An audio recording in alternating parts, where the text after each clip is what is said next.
ভারতীয় গণমাধ্যম north east News কর্তৃক প্রকাশিত Bangladesh to declare Cox's Bazar to Bandarban area as a military operations zone শীর্ষক প্রতিবেদনটি সম্পূর্ণ মিথ্যা, ভিত্তিহীন এবং উদ্দেশ্য প্রণোদিত বলে জানিয়েছে বাংলাদেশ সেনাবাহিনী।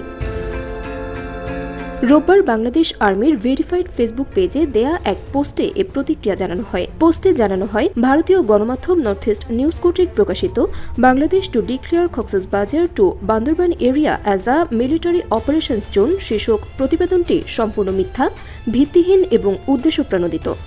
এই ধরনের সংবাদ ভারতীয় কিছু গণমাধ্যমের পরিকল্পিত অপচেষ্টার অংশ, যার উদ্দেশ্য বাংলাদেশের অভ্যন্তরীণ স্থিতিশীলতা বিনষ্ট করা এবং সশস্ত্র বাহিনীর ভাবমূর্তিকে ক্ষুণ্ণ করা।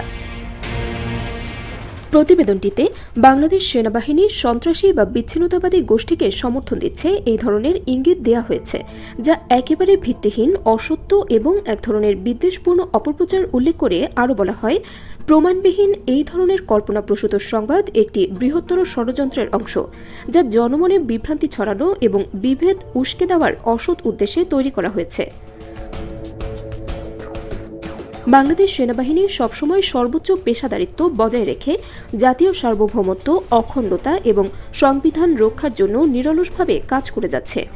জাতীয় স্বার্থে সেনাবাহিনী কখনোই আপোস করেনি আর ভবিষ্যতেও করবে না। এই ধরনের বানোয়াট প্রতিবেদনকে সাংবাদিকতা বলা যায় না।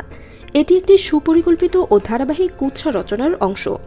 বাংলাদেশ সবসময় ঐক্যবদ্ধ থেকেছে এবং দেশের জনগণ ও ভূখণ্ড রক্ষায় বাংলাদেশ সেনাবাহিনী সর্বদা প্রস্তুত ও দৃঢ়ভাবে অঙ্গীকারবদ্ধ।